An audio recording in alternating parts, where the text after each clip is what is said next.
Vamos a estar conversando en este momento acá en el estudio. Nos visita el ex canciller de la República de nuestro país, el doctor Francisco Aguirre Sacasa, para conversar un poco sobre esa discusión a la aprobación para la ley de la aplicación de la Carta Democrática Interamericana. ¿Qué implicancias va a tener en nuestro país en todos los sectores, desde el punto de vista económico, desde el punto de vista político también? Bienvenido a Acción 10 en la mañana. Qué grato que pueda estar con nosotros, doctor. Es un placer estar otra vez con ustedes, Odili, y aprovecho pues para felicitarte por el 14º aniversario de estar en Gracias el a todo aire. el equipo de Acción 10. A Le todo damos el la equipo. gracia, ¿verdad? Gracias. Bueno, se ha hablado mucho, ya veíamos la última y más reciente sesión de la OEA, donde se discutían los diferentes puntos para ver si también se hace un llamado, si se aplica o no, ¿verdad?, la Carta Democrática Interamericana. Mucho hay de que hablar de esto. Hay unos que se especula, hay unos que dicen esto no va a tener mayor repercusiones para Nicaragua, pero ¿qué va a implicar, doctor? Y si será posible o no que esto sea positivo, que se aplique esa Carta Democrática. Empecemos con la segunda pregunta primero, Odili. La Carta Democrática requiere, la aplicación de la Carta Democrática requiere de las 2/3 partes de los países miembros de la OEA. O sea que se necesitan 24 votos para poder suspender a Nicaragua, que es lo operativo, digamos, de la Carta Democrática, del sistema interamericano. Nicaragua estaba en la palestra en la OEA. Desde abril para acá han habido 5 sesiones, pero nunca de la Asamblea General pues, de la OEA, que es como la reunión de los cancilleres de la OEA. Nosotros hemos estado ya en la palestra en reuniones del Consejo Permanente, pues que son los embajadores normales ante la OEA. Sí. En uno de esos casos se aprobó una resolución para Nicaragua por 22 países, pero nunca hemos llegado a los 24. También hay otro país que ha estado en la palestra, que es Venezuela, y en el caso de Venezuela nunca han llegado ni siquiera a los 20 casos. Y este problema de la votación es un problema serio porque yo no creo, por ejemplo, que los países del grupo de trabajo, que incluye a Brasil, Argentina, Perú, Chile, Colombia, hasta hace poco México, se atreverían a llevar el caso de Nicaragua a una reunión de los cancilleres sin tener la seguridad de que van a tener los 24 votos. Entonces, este es un periodo, estamos nosotros en un periodo en donde yo me imagino que hay un cabildeo importante, por un lado, por parte del gobierno de Nicaragua y de sus aliados, que ya son muy pocos, ¿verdad?, para asegurarse que no se lleguen a esos 24 votos, y por otro lado, por parte de los países miembros del Grupo de Lima, miembro del Grupo de Trabajo, que incluye a Canadá también. Y menciono a Canadá en particular porque Canadá tiene una influencia importante en las islas angloparlantes del Caribe, que vienen siendo en el último análisis los países que han acuerpado a Venezuela durante todo este periodo y que han también apoyado a Nicaragua por instrucciones y por su afinidad pues a Caracas. Entonces la primera pregunta es que si se va a dar o no, y la respuesta a eso es que depende de si logran o no logran los 24 votos. Solo una vez se ha aplicado con los 24 votos pues la Carta Interamericana Democrática, que fue en el caso del derrocamiento del gobierno de Mel Zelaya en Honduras. Sí. Alguna gente dice, bueno, pero Cuba está suspendida de la OEA, y eso es cierto también, pero eso ocurrió en los años 60 del siglo pasado, cuando ni siquiera existía la Carta Democrática. Ok, se ha hablado bastante también, doctor, de la situación de un posible acuerdo para instalar un nuevo diálogo o darle continuidad al que está en este momento en un punto muerto, como han dicho ustedes los expertos. ¿Eso podría variar un poco también esto? Bueno, yo creo que esa es la válvula de escape, ¿verdad? Lo que todo el mundo espera fuera de Nicaragua y dentro de Nicaragua es que se estable un diálogo sincero, franco, de buena fe, entre, por un lado, el gobierno y por el otro lado, el resto de la población nicaragüense, la mayoría de la cual está en la oposición, ¿verdad? Entonces, yo creo que en el momento que se sentara el gobierno a negociar de buena fe, entre otras cosas, la redemocratización de Nicaragua, yo creo que mucho del interés en aplicar la Carta Democrática desaparecería totalmente, porque en ese momento habría una apertura hacia adelantar elecciones, habría una transición o estaría iniciándose una transición hacia un periodo democrático, un periodo en donde no se violentarían los derechos humanos de la población nicaragüense, en donde teóricamente se le pondría fin a la corrupción en Nicaragua, que son los tres ingredientes y tres preocupaciones más grandes que tienen los países miembros de la OEA en cuanto a nuestro país concierne. Sí, está una ley Magnitsky, una ley NICAAC y ahora esta Carta Democrática. ¿Qué otras situaciones a nivel internacional puede estar enfrentando Nicaragua, doctor? Bueno, en primer lugar, esas tres que acaba de mencionar ya nos tienen a nosotros, junto con la falta de paz y tranquilidad en nuestro país, en una crisis socioeconómica y hasta humanitaria prácticamente que no hemos vivido en los años 80, ¿verdad? O sea que hemos retrocedido enormemente en menos de un año. Estamos a 9 meses prácticamente que inició el levantamiento pacífico y cívico nicaragüense y hemos retrocedido en términos políticos 30 o 40 años, ¿verdad? Ahora, sin embargo, hay otra carta que pueden jugar y en este caso los que lo pueden jugar son los Estados Unidos. Me refiero a la suspensión de Nicaragua del DR-CAFTA, el Tratado de Libre Comercio que tenemos nosotros con los países de Centroamérica, con la República Dominicana y sobre todo con los Estados Unidos, que es el mercado más abierto y más grande del mundo. De ese acceso privilegiado al DR-CAFTA o DILI dependen 120,000 nicaragüenses que trabajan en la zona franca de nuestro país y una buena parte de las exportaciones que nosotros tenemos hacia el mundo, ¿verdad?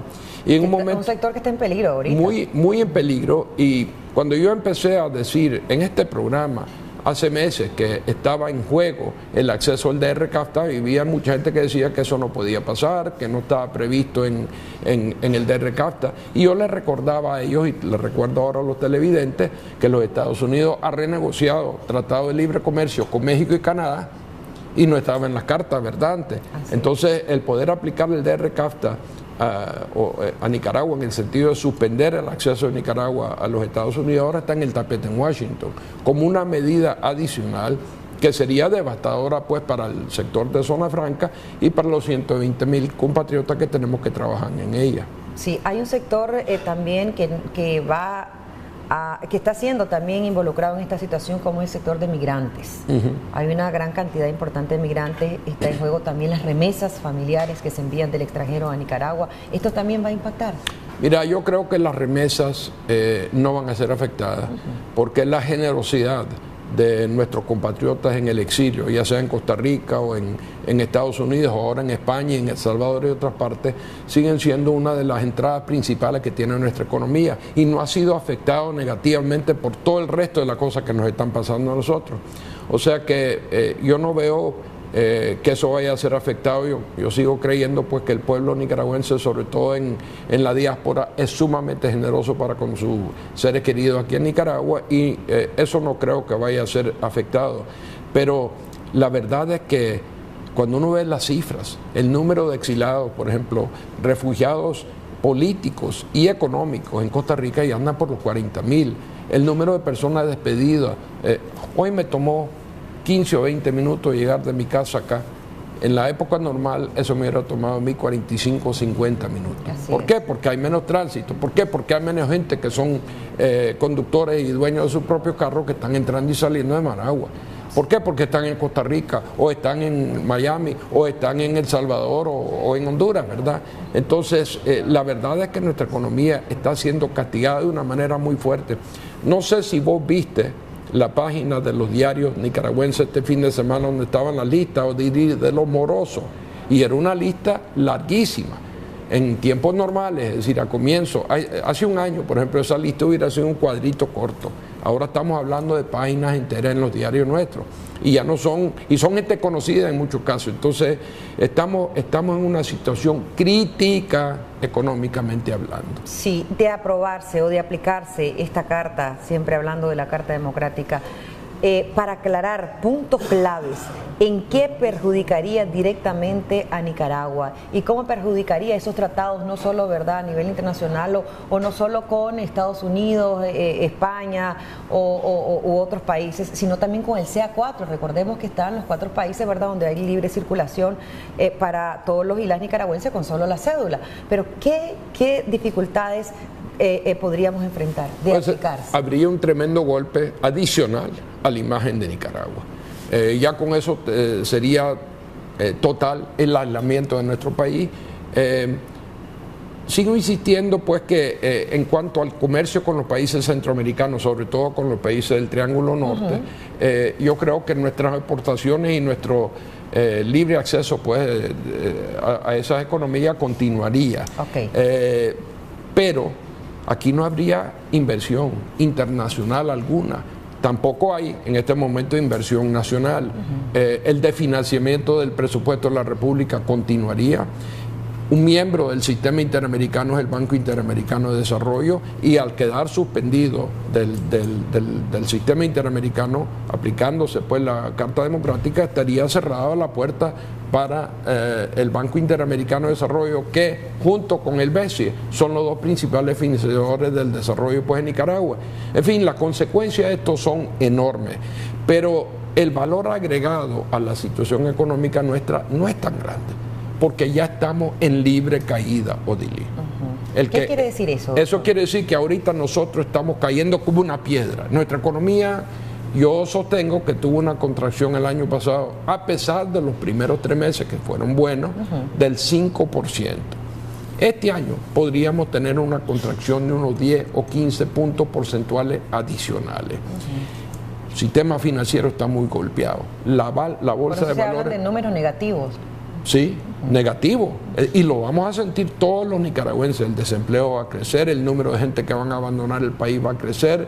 Hasta el mismo sector agropecuario no está obteniendo crédito de los bancos para habilitar, por ejemplo, la siembra y la cosecha. Entonces, es una situación como la que no hemos visto nosotros desde los años 80. Yo no quiero sonar alarmista, pero la verdad es que no nos podemos imaginar lo grave que es la situación de nuestra república, ¿verdad? No solo políticamente, sino que ahora socioeconómicamente y humanitariamente, porque otra cosa que podría dispararse aquí es un mercado negro. Aquí podría haber un lugar en donde vos vas a vender tus dólares, si es que lo tenés, y en lugar de recibir 32 dólares, Córdobas ahorita podría estar recibiendo al final de este año calendario, qué sé yo, 1.000 o 2.000 Córdobas. Wow. Y eso sería una situación de hiperinflación, ¿verdad? Y todo eso es factible. Venezuela, que parece ser el modelo que está siguiendo el comandante Ortega, tiene 10 millones por ciento de inflación, o sea que el bolívar, el llamado bolívar fuerte, no vale nada, nada. Además que retiraron el dólar. Bueno, yo no sé si ellos lo retiraron o no, lo que no hay es dólares. Hay una cifra bien rápida sobre Venezuela. Cuando Hugo Chávez llega al poder, ellos están produciendo 3,5 millones de barriles de petróleo al día. Este año el pronóstico es que será la producción de 500,000 de barriles, que es más o menos lo que produce el Ecuador. O sea que de ser uno de los países más importantes en explotación petrolera, Venezuela se convertiría en un país más o menos en la liga del Ecuador. Sí, y toda la plata proveniente de esa producción de petróleo ya está hipotecada con deuda que tienen, para pagar deuda que tienen con Rusia y la China. Wow. De acuerdo a su historia, de acuerdo también a su experiencia, en la historia de Nicaragua hemos estado en otras circunstancias como las que estamos hoy en día. Además de la OEA, que esto se aprobó, ¿verdad?, la aplicación de las Cartas Democráticas Interamericanas que en el 2001, pero además de esto, la historia de Nicaragua ha estado similarmente hablando en toda la coyuntura en otros tiempos. Yo creo que los años 80 fueron años muy difíciles para nosotros, hubo una guerra civil, murieron muchísimos compatriotas, nuestra economía tuvo graves problemas, pero en ese entonces teníamos el apoyo de la Unión Soviética y de los países satélites de la Unión Soviética. Sí. En este momento nuestra economía, que ya estaba despegando otra vez, que tenía por 3 o 4 o 5 años ya la tasa de crecimiento, una de las más altas de Latinoamérica, recaería en la situación que vivíamos económicamente en los años 80, con una gran diferencia. Ya Rusia no es la Unión Soviética, ¿verdad? Y tampoco creo yo que tendría el interés de venir a rescatar a Nicaragua, aún asumiendo que tuviesen los recursos para hacerlo. Y yo no veo ningún otro padrino, porque Venezuela está totalmente no se ha pronunciado colapsado. ninguno de estos países. no ha respaldado a Nicaragua. Es más, ayer estaba viendo, hoy en la mañana, una noticia que estuvo aquí un representante del Partido Comunista de Rusia condecorando a Daniel Ortega. Y lo que tal vez no se dan cuenta, pues nuestros compatriotas, es que el presidente Putin no es comunista. Y su adversario político más importante, o uno de los más importantes que tienen en Rusia, es el Partido Comunista. O sea que no va a ser bien visto en Moscú ese acercamiento de Daniel con el Partido Comunista ruso. Ok, ya casi concluyendo, pero también para aquellos empresarios, para la inversión, porque si bien es cierto, la economía, como usted dice, está en picada, está en una situación de crisis en nuestro país, no es cierto que está todo normal, decían algunos expertos, pero ¿qué recomendaciones también para aquellos inversionistas que todavía apuestan por nuestro país? Porque yo amo mi Nicaragua, es un país supermente trabajador, de gente luchadora, pero ¿qué mensaje se le puede dar en este momento a esos inversionistas extranjeros? Y también a los nacionales, a las MIPYMES sobre todo. Mira, yo quisiera poder ser optimista. Yo quisiera poder decirle a ustedes que yo olfateo que en este mes se va a sentar Daniel Ortega a negociar. A lo mejor no dentro del marco que se estableció el año pasado, ¿verdad? Sí. Pero con apoyo internacional, una negociación en donde podría estar involucrado SICA, podría estar involucrado la misma OEA. ¿Usted cree también que debe ser un nuevo diálogo? Yo sí creo. Okay. Yo creo que la salida, mira, bueno, con actores que sepan que el gobierno está negociando de buena fe y no solo queriendo ganar tiempo, no queriendo cambiar unas cuantas cosas para dar la impresión de que hay cambio real cuando en el fondo no se está cambiando nada. Eso es lo único que me podría dar un cierto optimismo a mí. El PLC proponía aprobar una ley de pacificación. ¿Eso sí, es viable? Eso es algo que ellos entiendo yo que enviaron a la Asamblea Nacional, sí, que incluye muchísimos temas como, por ejemplo, la no reelección, como la elección con el 50% más uno de los votos. Una reforma total, pues, del Consejo Supremo Electoral, unificación de las elecciones en un solo periodo y no estar continuamente en elecciones, que es algo que yo le propuse a ellos porque creo que vivimos nosotros en un estado continuo de fermento político y el gasto es tremendo. Pero ojalá eso y otras ideas como esa lleguen a plasmarse en una negociación real, seria, en donde, te repito, el gobierno esté negociando de buena fe. Y aquí no podemos repetir lo que pasó en julio, ¿verdad? En donde parecía, algunos de nuestros compatriotas creían que ya la cosa se había mejorado. No mejorado, que ya había terminado el asunto, que ya Daniel se tenía que montar en un avión e irse al exilio, ¿verdad? Se hablaba de rendición. Para que una negociación sea exitosa, ninguno de los dos lados puede lograr todo lo que quiere, ni tampoco perder, o sea, todo. Debe haber un punto medio. Tiene que buscarse cómo transar. Entonces, su percepción, en pocas palabras, no es seguro, o no es seguro no, sino que tendría que estudiarse demasiado la aplicación de esa Carta Democrática en Nicaragua. Bueno, todavía faltan los votos. Y entonces, si no se... Por ejemplo, el viernes pasado, todos los nicaragüenses se quedaron sorprendidos de que no hubo votación.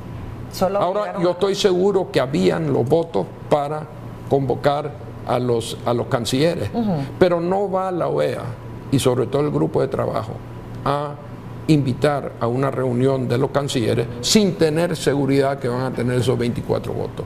Y para mí el mensaje de fondo que vimos el viernes pasado es que todavía ese trabajo de cabildeo no lo han completado.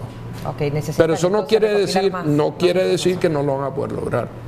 Porque fíjate que Haití, que era un país que había votado en contra, entiendo yo que ahora ya está listo para apoyar a este tipo de medidas. Pero México, por otro lado, que es mucho más importante que Haití, ya se retiró prácticamente de la línea de fuego. No dijo ni una sola palabra el representante mexicano en la reunión del viernes. Como no, doctor, entonces muchísimas gracias. Gracias a ti. Seguiremos conversando con usted porque es muy interesante saber cómo va a ir esta situación de nuestro país, no es solamente para aquellos que están involucrados en la política, en la economía, sino de todos como nicaragüenses, saber qué rumbo puede llevar nuestro país, del que nosotros amamos muchísimo y aquí estamos, ¿verdad? Gracias por habernos acompañado, Muchas doctor. Gracias. Dios me lo bendiga.